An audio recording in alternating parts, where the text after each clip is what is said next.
Nginibingelele bakwethu kwindawo ngey'ndawo la kufinyelela khona le video. Uma ngabe kuwusuku lakho lokuqala uzungakhohlwa manicindezela le-subscribe button kanye ne-bell notification. Akasekho emhlabeni uJabulani MJAY wakaZAMA. UJabulani uwumphathi we-Eyadini nowumsunguli we-Eyadini namanye amabhizinisi, omunye osomabhizinisi ohlonishwa kakhulu e-South Africa.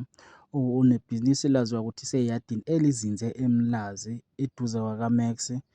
Udlule emhlabeni ngemva kokuxeba ukugula isikhashana.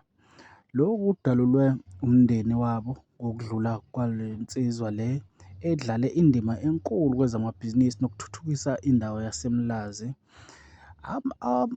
Osaziwayo abebesebenzisana naye nosomabhizinisi bazwakalise ukudumala kwabo ey'nkundleni zokuxhumana besho u-rest in peace ngendaba yokudlula kuka-MJ, nokuyikona okusashaqise abantu kakhulu, bencoma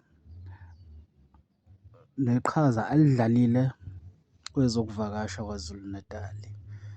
Angathi-ke umndeni ney'hlobo nabo bonke ababesebenzisana no-MJ bangaxola kulesi simo esibuhlungu kanje. Ngathi umoya wakhe u-MJ naye ungalala ngokuthula lapho ekhona. Siyabonga.